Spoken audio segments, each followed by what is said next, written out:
ପ୍ରତିରକ୍ଷା ଅନୁସନ୍ଧାନ ଏବଂ ବିକାଶ ସଂଗଠନ ପକ୍ଷରୁ long range land attack cruise ମିସାଇଲର ସଫଳତାର ସହ ପରୀକ୍ଷଣ କରାଯାଇଛି।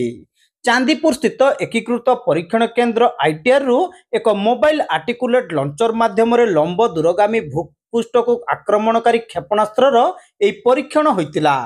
ଏହି ସମୟରେ ପରୀକ୍ଷଣର ପ୍ରାଥମିକ ଲକ୍ଷ୍ୟ ପୂରଣ ଦିଗରେ ସମସ୍ତ ଉପପ୍ରଣାଳୀ ଆଶା ଅନୁଯାୟୀ କାର୍ଯ୍ୟ କରିଥିଲା। ତେବେ LRL-SEM କ୍ଷେପଣାସ୍ତ୍ରର କାର୍ଯ୍ୟଦକ୍ଷତା ସମ୍ପୂର୍ଣ୍ଣ ଉଡ଼ାଣ ବେଗ ଓ ପଥକୁ ଆଇଟିଆର ଦ୍ୱାରା ବିଭିନ୍ନ ସ୍ଥାନରେ ନିୟୋଜିତ radar, electro optical tracking system ଏବଂ ଟେଲିମେଟ୍ରି ପ୍ରଭୃତି ରେଞ୍ଜ ସେନ୍ସର ଦ୍ୱାରା ନିରୀକ୍ଷଣ କରାଯାଇଥିଲା। ବିଭିନ୍ନ ଉଚ୍ଚତା ଏବଂ ବେଗରେ ଗତିମାନ ଅବସ୍ଥାରେ ଏହି କ୍ଷେପଣାସ୍ତ୍ର ନିଜର ଦକ୍ଷତାକୁ ନେଇ ବିଭିନ୍ନ କୁଶଳତା ପ୍ରଦର୍ଶନ ପୂର୍ବକ ପୂର୍ବ ନିର୍ଦ୍ଧାରିତ ଗତିପଥକୁ ଅନୁସରଣ କରିଥିଲା।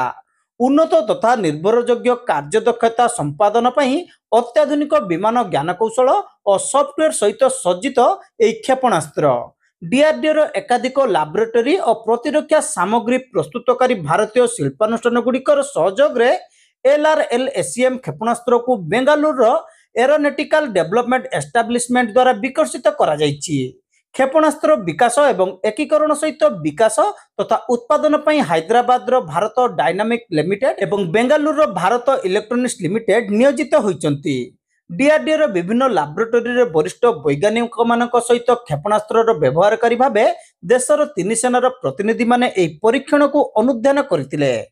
ପ୍ରତିରକ୍ଷା ଅଧିଗ୍ରହଣ ପରିଷଦ ଅନୁମୋଦିତ ତଥା ଗ୍ରହଣୀୟ ଆବଶ୍ୟକତା ଅନୁଦାନ ପ୍ରାପ୍ତ ମିଶନ ମୋଡ ପ୍ରୋଜେକ୍ଟ ହେଉଛି LRL-SEM।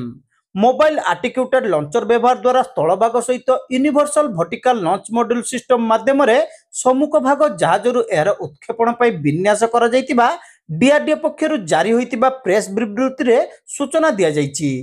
ଏହି ସଫଳ ପରୀକ୍ଷଣ ପାଇଁ ପ୍ରତିରକ୍ଷା ମନ୍ତ୍ରୀ ରାଜନାଥ ସିଂ, ଡିଆରଡିଓ, ଭାରତୀୟ ସେନା ସମେତ ଏଥିରେ ଜଡ଼ିତ ଅନ୍ୟାନ୍ୟ ସଂସ୍ଥାଙ୍କ ଅବଦାନକୁ ପ୍ରଶଂସା କରିଛନ୍ତି।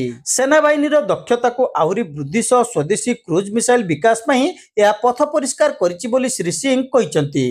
ପ୍ରତିରକ୍ଷା ବିଭାଗର ସଚିବ ତଥା ଅଧ୍ୟକ୍ଷ ଡିଆରଡିଓର ଅଧ୍ୟକ୍ଷ ଡକ୍ଟର ସମୀର ଭି କାମତା LRL-SEM ସଫଳ ଉଡ଼ାଣ ପରୀକ୍ଷଣ ପାଇଁ ବୈଜ୍ଞାନିକ ଦଳଙ୍କୁ ଅଭିନନ୍ଦନ ଜଣାଇଛନ୍ତି।